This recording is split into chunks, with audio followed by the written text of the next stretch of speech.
설교 목적 진술, 설교 목적 여러분에게 먼저 진술합니다. 오늘 설교 목적은 무엇을 작정해야 되는가라는 것을 알게 만드는데 설교 목적이 있어요. 그렇다고 한다면 내가 무엇을 작정하는 사람이었나? 내가 무엇을 작정하려고 하는가? 내가 무엇을 작정해야만 행복한 인생, 복 있는 인생이 될까라는 그런 염려를 가지고 살았나라는 것도 아울러 볼 수 있겠죠. 어쨌든 무엇을 작정하며 살아야 되는가라는 것을 말씀을 통해서 너무나도 선명하게 보게 될 겁니다. 여러분이 오늘 말씀을 통해서 새로운 작정함이 생길 거예요. 그 새로운 믿음의 작정이 생겼다고 한다면 그 믿음은 인간의 아름다운 지혜가 아니라 하나님의 능력이 있다라는 것. 그렇기 때문에 새로운 믿음의 작정이라는 것은 하나님의 능력이 깃들어 있는 인생이구나. 하나님의 능력이 깃들어 있다는 것은 하나님의 의지가 있다는 거잖아요. 하나님의 방향, 하나님의 뜻이 있다는 거잖아요.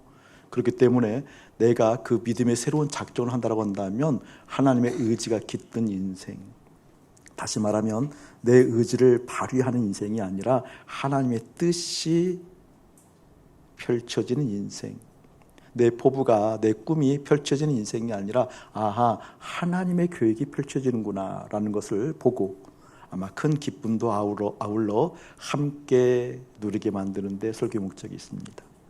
여러분에게 이 새로운 작정이 일어나기를 예수의 이름으로 축복합니다. 작정이라는 것을 그 원어적 의미로 살펴보게 되어지면 먼저 국어 사전적 의미는 작정이라는 것은 마음을 단단하게 결정한다라는 거잖아요. 이 마음을 단단하게 결정했다라는 것은 자기의 힘, 자기의 의지, 자기의 뜻이 들어져 있는 거잖아요. 그렇죠? 그러니까 결정했다, 작정했다라는 것은 마음 먹었다 그 말이에요. 굳게 마음 먹었다. 근데 이것은 이제 원어적으로 보게 되어지면 조금 더 강해요. 크리노라는 원어인데 이 크리노라는 뜻은 어떠한 뜻인구니 마음으로부터 그렇게 했지만 사법적으로, 법적으로도 완료됐다 그 뜻이에요. 마음만 그렇게 된 것이 아니라 법적으로도 그렇게 됐다. 그러니까 마음은 자발적인 거잖아요. 마음 먹는 것. 법적인 것은 강제적인 거잖아요. 그러니까 우리의 마음은 또 1차적으로 변할 수도 있는 거거든요. 변할 수도 있는 마음을 허용하지 않고 법적으로도 그 효력 가치가 끝났다 그 뜻이에요. 오늘 사도 바울이 작정했다라는 거잖아요. 예수 그리스도와 그가 십자가에서 죽은 것을 그 외에는 알지 않기로 작정했다 이 말은 뭐예요? 그냥 마음만 먹었다는 것이 아니에요.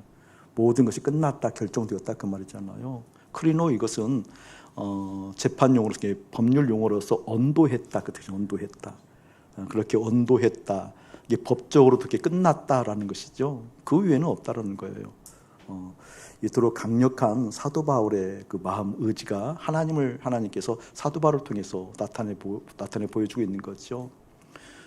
저는 여러분들에게 오늘 이 말씀이 뭐랄까 좀 순하게 들렸으면 참 좋겠어요. 그래서 여러분 주의를 좀 기울이셔야 돼요. 왜냐하면 하나님의 말씀이기 때문에 믿고 싶어도 내가 이렇게 거부하는 것이 있거든요. 내 본질상. 내가 가지고 있는 존재적으로 가지고 있는 규성 때문에 밀쳐내는 것이 있거든요. 이게 이제 그런 말씀이에요. 그렇게 하고 싶은데 안 되는 거거든요. 그렇게 되고 싶은데도 안 되는 거거든요. 그래서 이 시간 여러분 좀 더 주의를 기울여서 하나님을 바라보는 마음들이 좀 더 깊어지기를 먼저 주의 이름으로 축복합니다.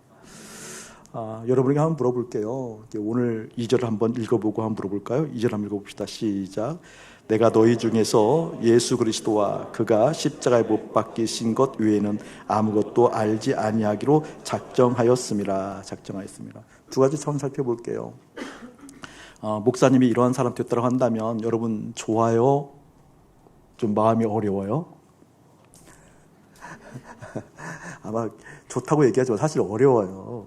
왜냐하면 목사님이 여러분들 중에서 아무것도 알지 않고 오직 예수님이 그리스도라는 것 그리고 십자가에서 그분이 죽었다는 것만 안다라고 한다면 여러분의 형편은 헤아리지 않잖아요. 목회라는 것이 원래 어떠한 것인구니 하나님과 우리가 새로운 관계, 다시 말하면 양자된 관계를 맺어가게 만드는 통역을 하는 거잖아요. 그래서 예수님이 어떠한 분인지 예수님이 실제 되게 만드는 거잖아요. 근데 우리는 목회를 어떻게 오해하고 있는 거니 여기 있는 회중들, 다시 말하면 예배 드리러 온 예배자들의 형편을 보아주고 그 형편을 알아주고 그 형편을 온전하게 좀 살펴서 주님 앞에 올려드려서 그 형편이 펴지게 만드는 이게 목회의 어떤 기대잖아요. 여러분의 기대. 그렇잖아요.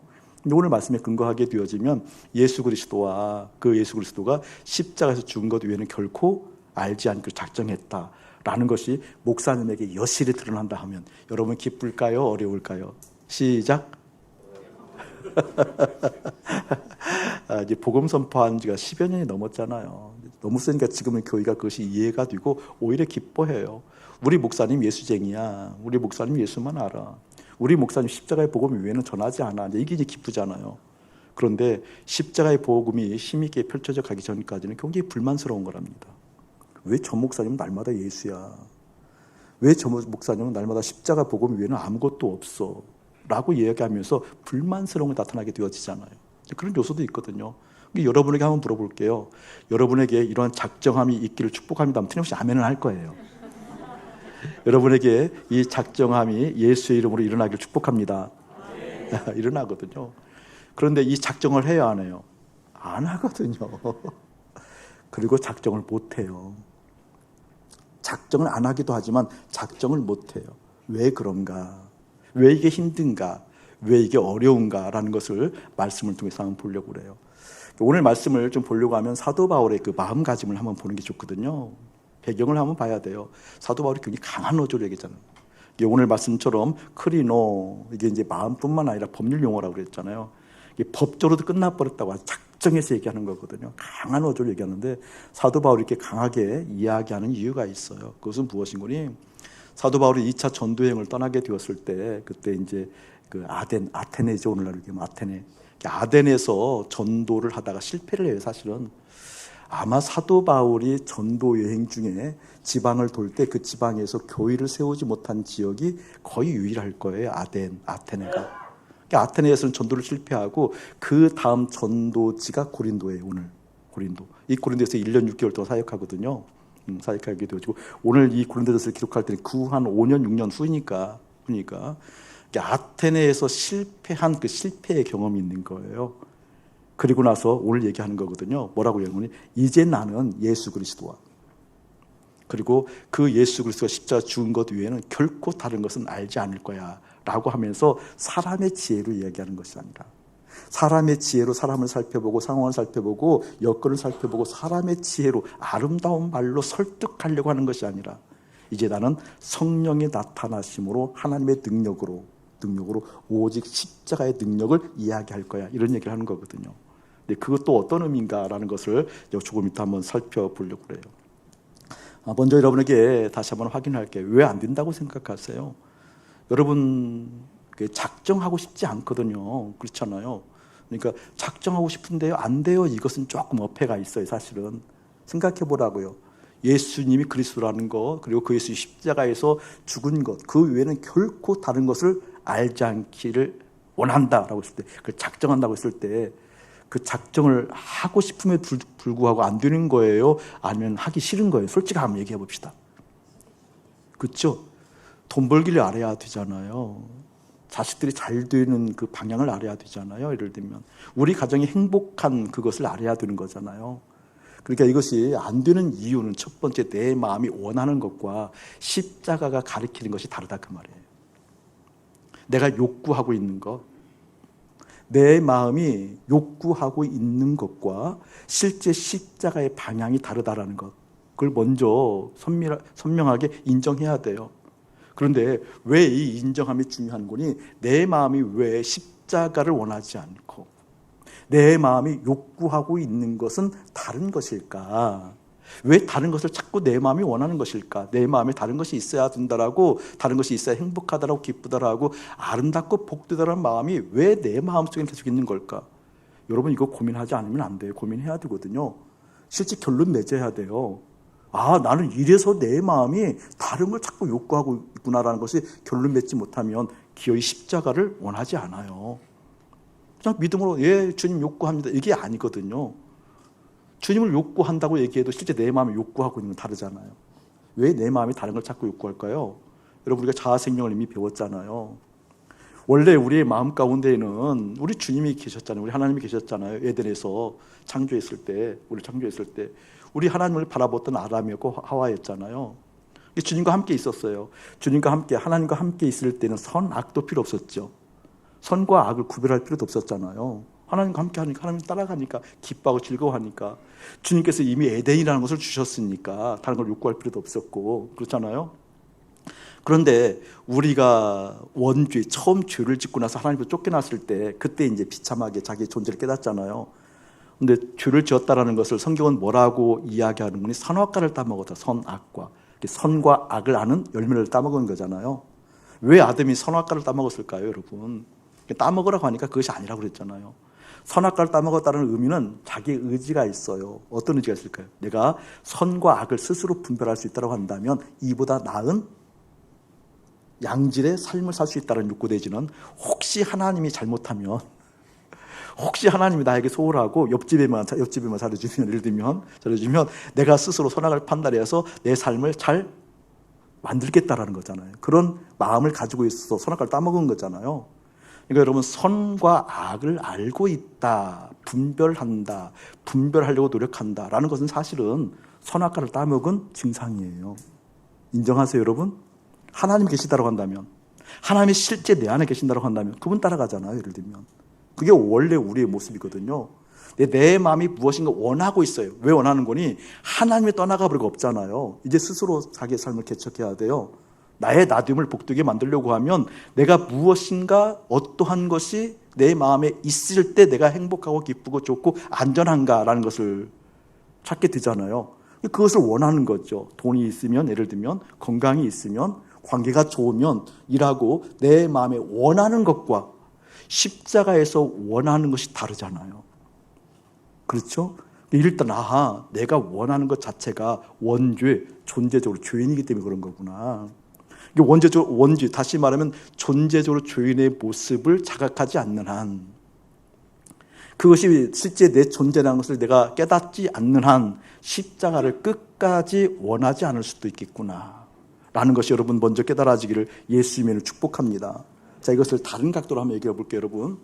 여러분 십자가 그러면 우리가 감사하죠. 그 십자가의 의미에 대해서는 누구나 다 알고 있죠. 믿음의 사람이라고 일컬어진다고 한다면 예수님이 그 고통을 감당하시고, 예수님이 말할 수 없는 고통을 감당하시고, 내 죄를 위해서, 내 존재를 위해서 십자가에서 기꺼이 예수님께서 죽으셨어요. 그래서 나는 구원받았어요. 그 십자가의 의미 알죠, 여러분? 예수님이 내 죄를 다 가져가셔서 예수님이 말할 수 없는 고통으로 십자가에서 찢기시면서 그 피를 다 흘리시면서 죽으셨어요. 나는 그래서 구원받은 사람이에요 라는 십자가의 의미 알지요? 그러니까 감사하죠. 오, 주님 감사합니다. 그리고 때가 되어지면 그 십자가의 의미를 뭐예요, 여러분? 기념하잖아요. 특별히 어느 때? 성만찬 때. 주님의 피입니다. 포도주 하나 따르고, 주님의 살입니다. 떡 하나 띄면 그때 막 일부러 막 물음도 한번 짜보고 슬픈 표정도 지어보고 그러잖아요, 여러분. 그러잖아요. 때로는 또 복음 설교를 하게 되어지면 그때 어떻게 십자가의 의미를 다시 한번 되살려서 알으니까 감사하고 기념하잖아요. 십자가의 의미를 아는 것은 구원받은 게 아니에요. 십자가는 내 사건이 되어져야 돼요. 언제? 지금. 십자가는 지금 주님과 함께 연합해 죽은 그 사건이, 십자가에서 예수님과 죽은 그 사건이 내 사건 되어야 되니까. 내 사건, 기념이 아니에요. 의미가 아니에요. 죽었어가 아니에요. 성경에서 얘기하잖아요. 현재 내 사건이 되어져야만 그 십자가의 은혜예요. 갈라디아서 한번 보세요. 갈라디아서 3장. 목사님 자주 인용하는 본문이에요. 갈라디아서 3장 꼭 펴보세요. 1절 읽어보세요. 함께 시작. 어리석도다 갈라디아 사람들아, 예수 그리스도께서 십자가에 못 박히신 것이 너희 눈앞에 밝히 보였거늘 누가 너희를 꾀더냐 라고 얘기하고 있어요. 지금 사도 바울이 갈라디아 교우들에게 얘기하는 거잖아요. 갈라디아 사람들에게 얘기하는 거예요. 뭐라고 얘기하는 거니? 갈라디아 사람들아, 예수 그리스도께서 십자가에 못 박히신 것이 너희 눈앞에 밝히 보이거늘. 현재형이에요, 여러분. 현재형. 여러분, 이 갈라디아서가 기록된 것이 예수님께서 십자가에 돌아가신 후 한 67년경이니까 60여 년 뒤 이야기잖아요. 예수님께서 십자가에 죽은 그 사건은 실제 60년 전 일이거든요. 과거 일이거든요. 근데 그 60여 년 전 뒤에 있었던 일이 현재화된 거잖아요. 아멘. 아멘. 지금 눈앞에 밝히 보이거늘. 아멘. 이 십자가 사건은 그 의미를 기념하는 게 아니라니까요. 십자가 사건은 주님과 함께 연합한 사람들이라고 한다면 항상 현재형이에요. 그래서 바울이 고백하는 거거든요. 나는 날마다 죽노라. 아멘. 나는 날마다 죽노라. 이 의미가 여러분 가운데 깊이 임하기를 예수님 축복합니다. 이 의미가 왜 중요한 게 이런 거거든요. 같은 의미예요, 여러분. 보통 우리가 십자가의 의미를 감사하고 기념하는 그것을 믿음으로 여기는 사람 특징은 이런 특징이 있어요. 맞아, 나 예수님과 함께 십자가에 죽었어. 그래, 나 구원받았어. 이제 그러니까 난 죽으면 천국 가. 그러거든요. 그 믿음 다 충만했잖아요, 여러분들. 여러분 죽으면 천국 가요? 그것까지 헷갈리는 사람 있지만 예수님의 십자가의 의미를 아는 사람들은 예수님이 내 죄를 다 가져갔기 때문에 내가 믿어. 그것을 고백했어. 입술로 고백했어. 그리고 마음으로 믿었어. 근데 때로는 긴가민가해도 어쨌든 믿었어. 때로는 긴가민가해도 때로는 내가 아닌가 하고 다시 회개하고 그러지만 이제 그런 정도 믿음은 아니겠죠, 우리가. 그렇죠, 여러분? 그래서 죽으면 천국 간다는 확신이 있어. 그리고 난 다음에 천국 가, 죽어서. 살아있는 이 땅은 어떻게, 살아있는 이 땅은? 살아있는 이 땅에서는 내가 어떻게 사냐고요? 또다시 자아 충만으로 산다? 자아 생명으로 산다? 그 얘기거든, 이 얘기가. 이게 왜 이런 일들이 일어났는가라는 것을 사도 바울의 심정을 보면 알아요. 아테네에서 실패한 흔적을 보게 되어지면. 그 장면이 사도행전 17장에 한번 넘겨보세요. 사도행전 17장. 사도행전 17장 보게 되어지면 사도 바울이 아테네에 가서 전도하는데 그 전도는 실패하게 되어지거든요.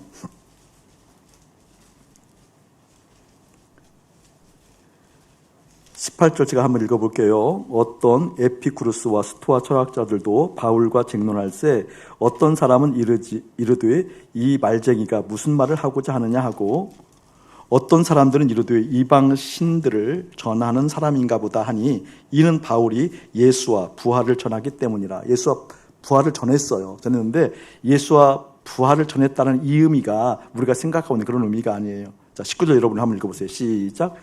그를 붙들어 아레오바고에 가며 말하기를 내가 말하는 이 새로운 가르침이 무엇인지 우리가 알 수 있겠느냐. 이 새로운 가르침 가르쳐 놓으세요. 굉장히 중요하거든요. 밑줄 켜놓고 가르쳐 놓으세요. 이 새로운 가르침. 지금 아테네에 있는 사람들이 이 새로운 가르침에 대해서 이야기하고 있는 거죠. 그러면서 20절 내가 어떤 이상한 것을 우리 귀에 들려주니 그 무슨 뜻인지 알고자 하노라. 이게 지금 사도 바울이 새로운 것을 얘기하는 거잖아요. 그것을 알고자 한대요. 새로운 것을 알고자 한대요. 자, 21절 여러분 시작. 모든 아덴 사람과 거기서 나그네된 외국인들이 가장 새로운 것을 말하고 듣는 것 외에는 달리 시간을 쓰지 않음이더라. 자, 여러분 보세요. 여기에도 가로를 쳐놓으세요. 가장 새로운 것을 말하고 듣는 것 외에는 달리 시간을 쓰지 않음이라. 가로 쳐놓으세요.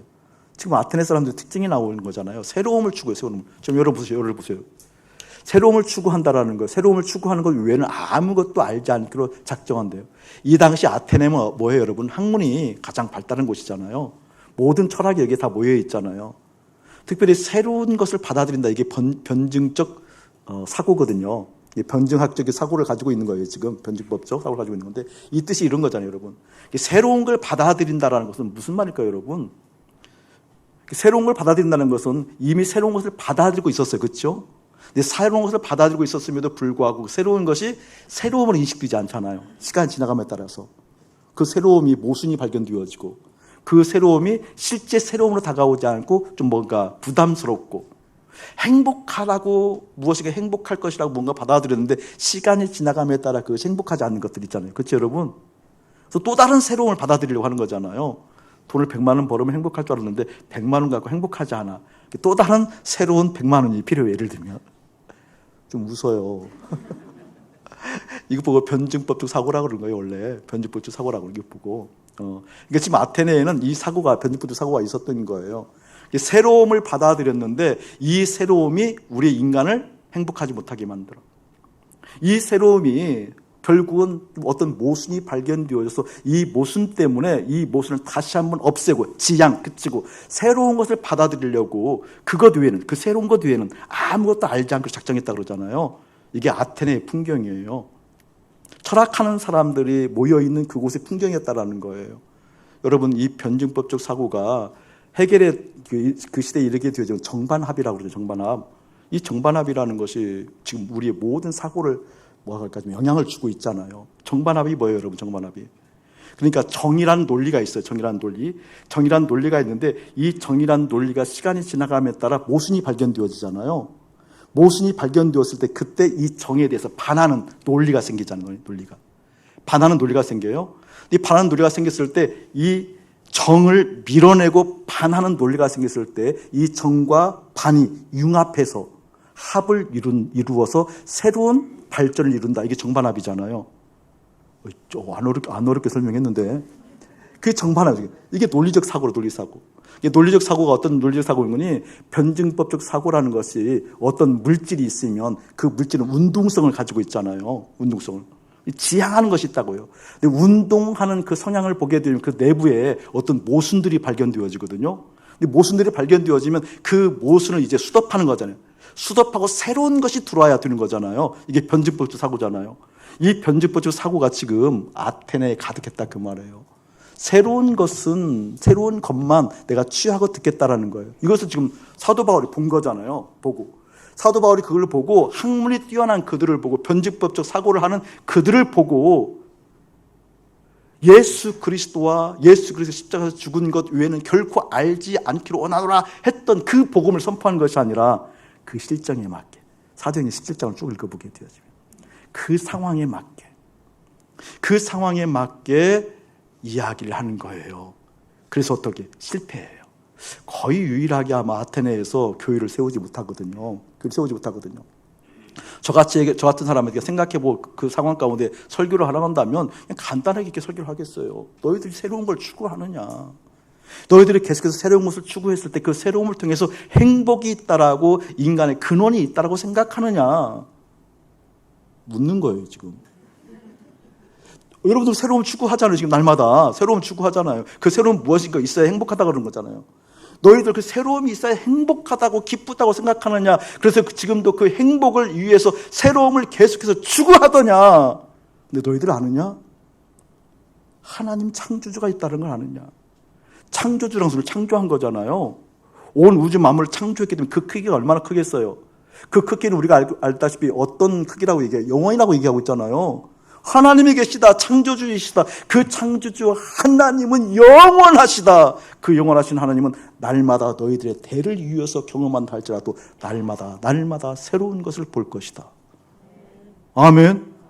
근데 이런 얘기는 해요, 사도 바울이. 이런 얘기, 창조주 얘기를 하거든요. 창조주는 너무나 크잖아요. 크신 하나님이잖아요. 크신 하나님이기 때문에 내가 오늘 만난 새로움이 있어. 근데 그 새로움이 시간이 지나감에 따라 모순이 발견되는 게 아니잖아요. 그 새로움 그대로 있잖아요. 아멘. 그런데 그 새로움 말고 또 날마다 새로운 새로움을, 그 새로운 새로움을 날마다 만난다 할지라도 대를 이어서 만난다 할지라도 다 못 만나잖아요. 그 새로움을 아느냐? 알 수가 없죠. 존재적으로 살아간 죄이기 때문에. 그래서 예수 얘기가 나왔어야 되거든요. 날마다 새롭게 만나도 평생 다 만날 수 없는, 날마다 어제 만난 하나님 말고 오늘 새롭게 만난 하나님을 내일 또 새롭게 만날 수 있는 길은 없단다. 예수 외에는. 아멘. 예수 외에는. 그 예수가 그래서 그리스도란다. 그 예수가 그래서 함께 우리와 함께 연합해 죽어서 연합했을 때만 실제 된단다 라고 얘기할 수 있겠잖아요. 근데 사도 바울이 그걸 못했어요. 못해서 그냥 그들이 맞는 그 상황에 맞는 이야기를, 인간의 멋진 이야기를 해주다가 교회도 하나 세우지 못하고 나왔거든요. 그게 맺혔어. 오늘 고린도에 와서 이런 얘기를 하는 거거든요. 여러분, 인간의 아름다운 지혜라는 것이 뭐예요? 어떤 걸까요? 어떤 사람들이 예를 들면 건강이 아파요. 건강이 힘들어요. 돈이 부족해서 죽을 것 같아요. 죽을 것 같은 그 사람들 가운데 인간의 아름다운 지혜가 있잖아요. 이 지혜가. 돈이 없어서 쩔쩔매는 그 사람들이 여러분 어떻게 전도하고 어떻게 하나님 말씀을 준 거예요? 교회 나와봐. 예수 믿어봐. 주님께서 해결해 주죠. 이런 논조잖아요. 그렇잖아요. 그렇죠? 그러니까 지금 아테네에 있었던 사람들이 새로운 것을 추구해서 이야기했을 때 그 새로운 것을 추구하는 모든 이유들은 이 땅에 기반한 것들이잖아요. 이 땅에서 그렇게 새로운 걸 추구하는 거잖아요. 우리가 똑같다니까 여러분. 여러분 친척들 전도할 때, 가족, 부모님들, 남편, 아내 전도할 때 안 돼요. 그게 왜 안 되는 줄 아세요, 여러분? 어렵잖아요. 복음 이야기하기가 어렵죠. 당연히 어렵죠. 왜 어려울까요, 여러분? 똑같다니까요. 내 마음에 원하는 건 실제 다른 것이 있었어. 내 마음이 원하는 것은 이 땅에 자아생명으로 살았을 때 사라지는 것들이 내 마음이 있었어. 그런데 머리로 이해되고 있는 그리스도를 전하려고 하니까 서로 얼마나 어색해요. 그리고 또 그것을 확 암송해서 전했는데 그 영향력이 없어. 영향력이 없어. 사도 바울이 그랬대, 사도 바울이. 사도 바울이 그 얘기를 하는 거예요. 하나님 계시다. 창조주 하나님이 계시다. 이 창조주 하나님이 계시는데 이 창조주 하나님이 너희들이 인생 가운데 오게 되어지면, 임하게 되어지면 어떻게? 날마다 새로운 임할 것이다. 그 창조주 하나님에 대해서 알고 싶지 않느냐? 이런 정도까지 얘기했다고요. 십자가의 복음은 살그머니 옆에 밀어놨어요. 그게 사도 바울의 마음과 맺힌 거예요. 그래서 고린도에 와서 이 이야기를 하는 거거든요. 다른 얘기를 하는 것이 아니라 오늘 말씀 1절부터 마지막까지 형제들아 내가 너희에게 나아가 하나님의 증거를 전할 때 말과 지혜의 아름다운 것으로 전하지 아니하고 4절 5절 보게 되면 내 말과 내 전도함이 설득력 있는 지혜의 말로 하지 아니하고 다만 성령의 나타나심과 능력으로 하여 너희 믿음이 사람의 지혜에 있지 아니하고 다만 하나님의 능력에 있게 하려 함이니라. 아멘. 제가 수요일날도 얘기했지만 오늘 드려야 할 분들이 몇 분 계셔서 한 번 더 이야기합니다. 하나님께서 오늘 이 말을 듣고 큰 깨달음 있게 들을 분들이 여기 있다고 말씀해 주셨거든요. 제가 신학교 다닐 때 책을 참 많이 읽었어요. 그러니까 기념비적으로 읽어서 기념비적으로 너무 좋았거든요. 제가 신학을 늦게 해서 새로운 책들을 보는 것이 너무나 좋았어요. 근데 그렇게 많은 게 신학교 다닐 때는 이제 우리 학교에서 수업하는 양도 굉장히 많아요. 과하게 많거든요, 과하게. 그러니까 학교에서 가르쳐 주는 그것도 감당하기 어려워요. 그런데 그 외에 책들을 제가 많이 읽었는데 너무 이렇게 얘기하면 자랑이 될까 싶어서 이야기를 못 하겠어요. 여러분이 상상 불허할 만큼 많이 읽었거든요. 그 얘기를 하려고 그러네. 그 두꺼운 책을 그냥 뚝뚝뚝 다 읽었어요. 근데 그 중에서도 도덕경이라는 책이 가장 압권이 쌌건. 도덕경이라는 책 아세요, 여러분? 노자 이야기, 노자에 대해서 도덕경. 굉장히 67장으로 되어 있어요. 성경은 몇 장으로 되어 있어요? 66권으로 되어 있잖아요. 그렇잖아요. 성경은 60권. 근데 도덕경 67권으로 되어 있어요. 근데 정말 그냥 좀 이해하고 들으셔야 돼요. 결국은 이해가 될 거예요. 좀 성경보다 더 꿀송이 같았어요. 벌써 눈빛이 이상한데 웃소는 줘, 지금. 저 목사 이상한 거예요. 내가 그럴 줄 알았어. 저 목사 그럴 줄 알았어. 저 목사 그동안 말하는 거 보니까 이상할 줄 알았어. 이렇게 말하고 듣는 사람들이 있는데 정말 여러분 그 읽으면 너무 좋거든요. 마음이 그냥 그대로 순화가 되어져요. 다짐이 되어져요. 이렇게 살아야지. 맞아. 사람이 사람 되려면, 사람이 사람으로서 이렇게 되려면 마음은 이렇게 갖춰야지. 그래, 도덕이 이래서 필요한 거지. 그래, 이래서 사람이 사람답게 살 수 있는 것이 이런 거지. 그 마음 이야기, 태도 이야기, 섬기는 이야기, 그러면서 기뻐하는 이야기, 그러면서 즐거워하는 이야기. 그 구구절절도 멋있어요. 문구가 또 다. 문구가 얼마나 멋있는지 몰라요. 근데 제가 알아요. 그 즐거움이 어떤 의미라는 것을. 정말 즐거웠거든요. 기뻤거든요. 여러분 공자, 노자를 이야기할 때 공자, 노자, 다시 말하면 이 도덕경 같은 것이 결국 말하고자 하는 것이 무엇인지 알잖아요. 이런 불경이나 이 도덕경이 결국 뭘 말하는 거죠? 그건 다른 것 아니거든요. 딱 문장으로 정리하면 하늘의 뜻, 정확히 목적을 얘기하고 있거든요. 하늘의 뜻. 다시 한번 그것을 천명이라고. 천명을 극복할 수 있는, 무엇을 극복할 수 있는? 하늘의 뜻을 극복할 수 있는 인간의 길을 제시한다 그래요. 뭐가 안 다가와요, 여러분? 하늘의 뜻을 극복할 수 있는 인간의 길. 그래서 노자나 공자나 뭘 얘기하면 도를 얘기해요. 도를 아십니까? 그래서 도를 얘기하는 거거든요. 천명을 극복할 수 있는 인간의 길을 제시한다라는 거예요. 뭐예요? 그야말로 하나님 대적하는 거거든요. 그러니까 이 땅에서 천명, 하늘의 뜻을 극복할 수 있는 것을 이야기하니까 얼마나 재밌겠어요. 읽어봤어야 알지? 정말 재밌거든요. 근데 성경은요, 예수 그리스도 십자가는요, 여러분 이것을 왜 망각하는지 몰라요. 망각하니까 목사님처럼 재밌어 하는 어떤 의미적인 것을 구하고 공부하는 것이 있는 것이 아니라 그게 푹 빠진다니까요. 저는 이해가 안 돼요. 왜 이해가 안 되는지 아세요, 여러분? 여러분, 구원은 뭐예요, 구원은? 목사님 거칠게 얘기했지만 너무나 멋지게 거칠게 얘기했어요. 구원은 다른 것 아니에요. 예수님의 아버지와 내가 관계 맺는 것이 구원이에요. 아멘. 구원이 뭐예요? 예수님의 아버지이신 하나님과 내가 양자 되는 거잖아요. 아멘. 근데 그 구원을 다른 관점으로 얘기하면 무엇으로 말미암아 구원을 얻어요? 믿음으로 말미암아. 아멘. 잘 생각하세요, 여러분. 믿음은 뭐예요? 그냥 입술로 얘기하는 거예요? 아니라고 그랬잖아요. 전능하사 천지를 만드신 하나님 아버지를 내가 믿사오니 할 때 사도신경 믿사오니가 뭐라고 여러분 원어로? 그게 그래도 그 크레도가 뜻이 뭐라고 여러분? 심장을 꺼내야 드린다. 내 마음을 드린다라는 거예요. 근데 믿음은 뭐예요? 내 마음을 꺼내서 누구에게 줬다라는 거예요. 그게 하나님께.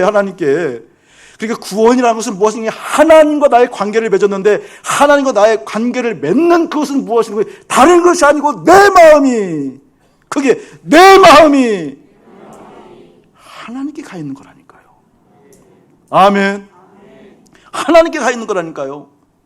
이게 믿음은 뭐예요? 구원은 뭐예요? 예수 외에는 안 되는 거죠. 예수님이 아버지와 관계를 맺는 거니까 다른 것을 통하여서 구원이 이룰 수 없는 거잖아요. 그 예수님을 통해서만 되는 거잖아요. 어떻게? 예수님을 통해서만 내 마음에 하나님께 갈 수 있다 그 말이에요. 아멘. 도덕경 같은 그런 것은요, 그토록 여러분 지금 읽어도요 너무 멋져요. 인용하고 싶은 얘기가 너무 많아서 선별하기도 어려울 지경이라니까요. 지금 읽어도 다 어디를 기반한 걸까요? 이 땅에서 하나님의 명을 극복하고 인간의 길을 찾게 하는데 모든 것이 있다니까요. 이 헬라 철학도요, 이 아테네에서도요, 변증적 사고를 통하여서 정과 반이 융합하여 합을 이루는 그것을 통하여서 이 땅에서 인간이 걸어가고 이 땅에서 인간이 행복하고 이 땅에서 인간이 이루어올 것을 모든 것이 이 땅에서. 성경은요, 아니요. 성경은 다른 것이 아니라 영원하신 하나님 아버지와 관계를 맺게 하는데 목적이 있었다. 깨달아지기를 예수의 이름으로 축복합니다. 이 도덕경이 그토록 저에게 큰 영향을 끼쳤어요. 사실은 너무 재밌었거든요. 근데 오늘날 우리 여기 있는 분들도 보게 되어지면 다른 것을 통해서 은혜 받는 사람들 많거든요. 은혜 받으세요. 그러나 그 은혜는 아버지 하나님과 관계를 맺게 만드는 데는 아무런 의미가 없답니다. 자아생명을 얘기했어요, 여러분.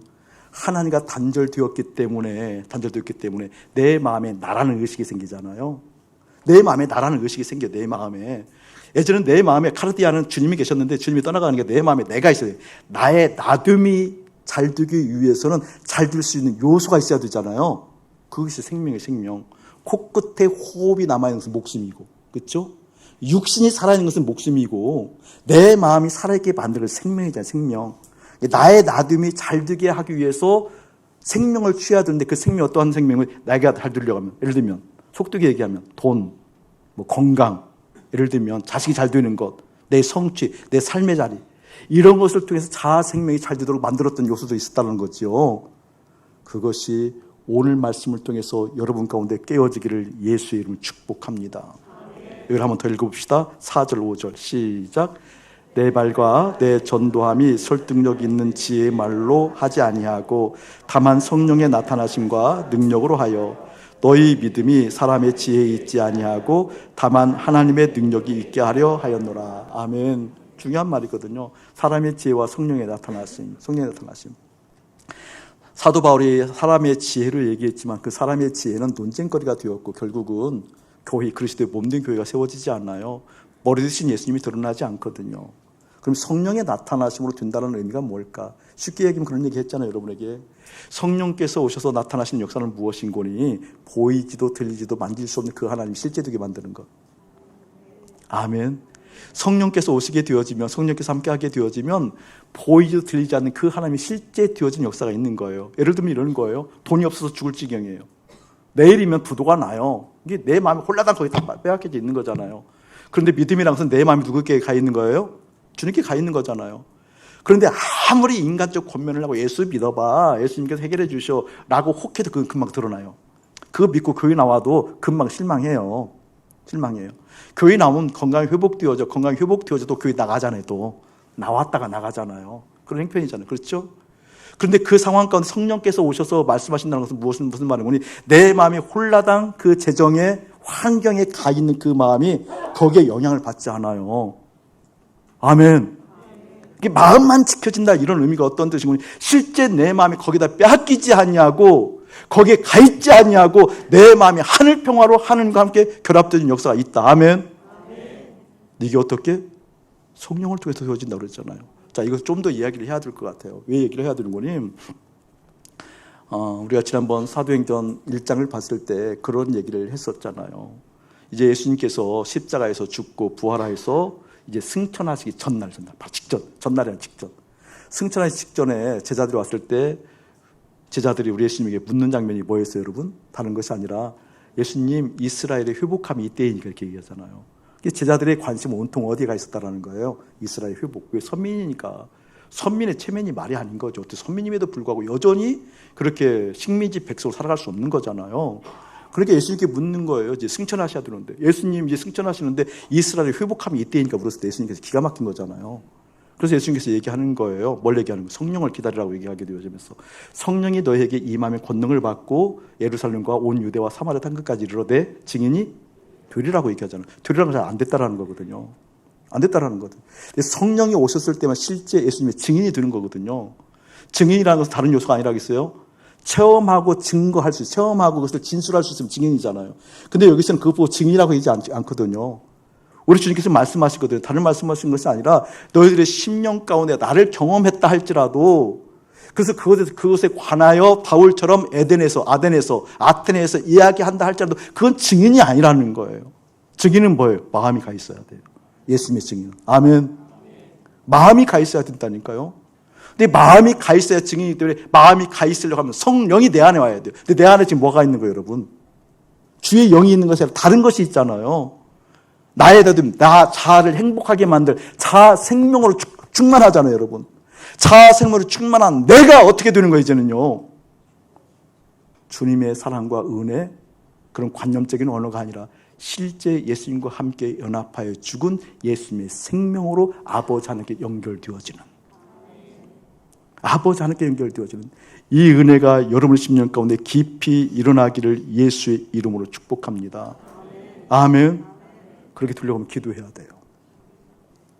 사도행전 1장에서 얘기하잖아요. 기다려라. 성령께서 오실 때까지 기다려라. 그 기도가 어떤 거예요? 예수님과 함께 십자가에서 죽은 그 실제가 내 현실로 이곳에서 드러나게 해 주시옵소서. 아멘. 시간이 좀 지나가지만 목사님 얘기를 좀 해야 될 것 같아요. 반복된 얘기지만 좀 각도와 다르게 얘기를 할게요. 오늘 생각해 보니까 16년 전 얘기더라고요. 16년 얘기면 제가 부목사 때예요. 부목사 때.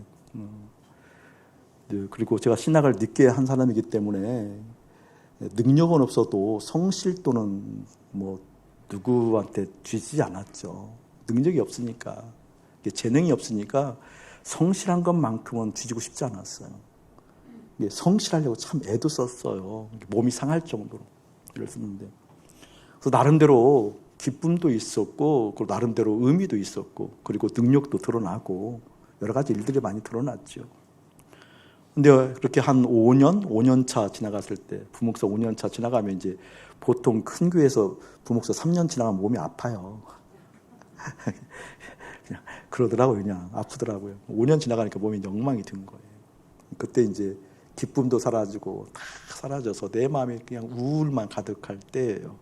그때 주님께서 저를 마태복음 7장으로 인도해 주셨다고 그랬잖아요. 마태복음 7장 인도해 주셔서 주님께서 저에게 했던 모든 일들에 대해서 불법이라고 말씀하셨어요. 저는 그 말이요, 그렇게 야속하고 섭섭하고 이해가 안 돼서 죽을 지경이었어요. 그러니까 내가 설교했던 것도 불법이라고 그러고, 신방했던 것도 불법이라고 그러고, 치유했던 것도 불법이라고 그러고, 목양했던 모든 것이 불법이라고 하나님께서 말씀하시니까 감당이 안 되는 거예요. 아니, 이 설교가 불법이라니요, 하나님. 아니, 주님, 그토록 전도에서 많은 사람들이 일어나고, 아니, 집회 나가면 장로님들 그룹 1300명씩 모이는 그룹에 가서도 변화가 일어나고, 예를 들면 일어나고, 하나님 이런 역사가 어떻게 그걸 불법이라고 말씀하시냐고. 근데 이해가 안 되니까, 불법이라고 하는 게 이해가 안 되니까 제가 완전히 나가 떨어졌어요. 완전히 믿음이 바닥이 난 거예요. 하나님 존재는 부정할 수는 없잖아요. 믿고 싶지도 않고 부정은 못해. 능력도 드러나지 못하고, 설교도 못하고 신방도 못하고 아무것도 못했어요. 정말 아무것도 못했어요. 한번 설교로 올라가면 온 에너지를 다 쏟아야만 간신히 설교하고, 그리고 믿음도 하나 없이 내려오고 그랬거든요. 그게 16년 전 얘기예요. 16년 전 얘기. 그때 주님께서 다시 한번 이 불법에 대해서 말씀해 주셨거든요. 그 불법을 깨달아가기 시작하는 거예요. 오늘 제가 이 설교하는 설교도 불법이 될 수 있어요. 이 요소가 성립되지 않으면. 여러분을 사랑하는 모든 사랑이 불법이 될 수 있다니까요. 이 요소가 확인되지 않으면. 여러분, 불법은 다른 것이 아니라 나로부터 출발하는 겁니다. 아멘. 나로부터 출발한다는 것이 뭐예요, 여러분? 오늘 말씀이라니까요. 십자가의 죽음 없이, 예수가 그리스도라는 것, 그분이 십자가에 죽었다는 그분과 연합함 없이 십자가로 출발하지 않는 모든 것은 불법이었다.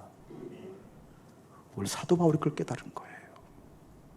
그 뒤부터 제가 믿음이 안 들으니까 연습한 거거든요.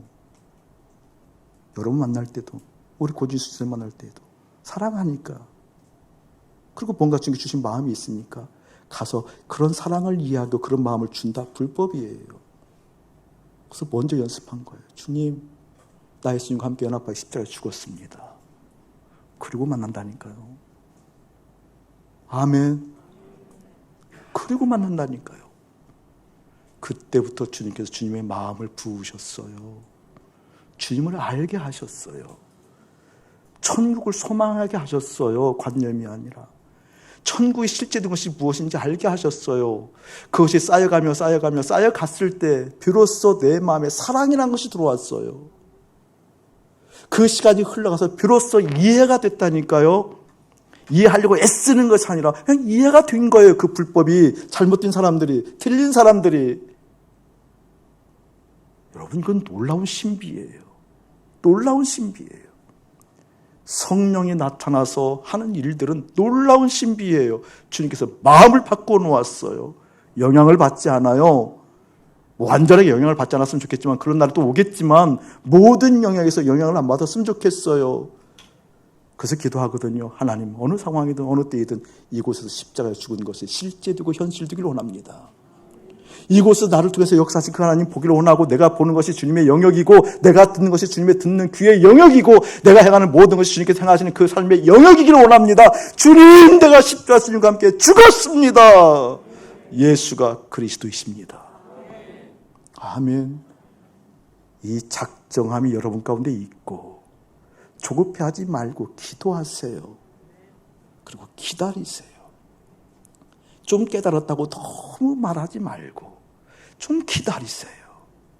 좀 알 것 같다고 너무 가르쳐드리지 말고 좀 기다리세요. 성령께서 오셔서 말씀하실 때 그 말씀의 영향력이 실제 드러나도록, 그 당신의 뜻이 드러나도록 기도하고 기다리세요. 그 작정함이 여러분 가운데 깊이 일어나기를 예수의 이름으로 축복합니다. 사랑하는 교회 여러분, 꼭 기억하셔야 돼요. 십자가의 의미를 기념하는 게 아니에요. 십자가의 의미가 내 것 되어져서 감사하는 것이 아니에요. 십자가는 그 사건이 현재 내 사건이 되어져야 돼요.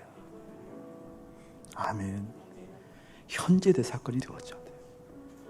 십자가에서 예수님과 함께 죽은 그 일이 어느 상황이든지 실제 되어져야 돼요. 그 기도하셔요. 정말 그 기도하셔요. 그 기도가 깊어지면 깊어질수록 내 마음에 무엇이 자꾸 남아있는지 알게 되어져요. 내 마음에 무엇을 채우려고 하는지 내 욕구를 보게 되어져요. 보게 되면 끝나냐? 아니요. 절망되어지죠. 해결이 안 되니까. 그런데 아세요, 여러분? 그 절망이 주님 만나게 한다는 거. 그 절망이 아직도 안 왔다고 한다면 저는 계속 여러분을 권면하고 기도하거든요. 반드시 주님은 그 절망, 제로에 임하게 한다. 반드시 제로를 경험하게 한다. 그 절망이 여러분 가운데 오고, 안 되는 거구나, 되는 게 아니거구나, 이거 되는 거 아니거구나, 주님 아니면 안 되겠구나. 그때 주님을 향해서 보고 듣고 경험하는 것이 실제 에너지 되어져 넉넉하게 이 땅을 사랑할 수 있는 하나님의 사람들 되어지기를 주의 이름으로 축복합니다. 이제는 우리 주 예수 그리스도의 은혜와 우리 아버지 하나님의 극진하신 사랑하심과 성령 하나님의 감화감동 교통하심이 우리를 작정하게 하시고, 작정하신 하나님의 사람들을 주님의 거룩한 하나님의 사람으로 이끌어 가시는 것을 믿게 하신 은혜가 성부와 성자와 성령의 이름으로 우리 모두에게 가득할지어다. 아멘.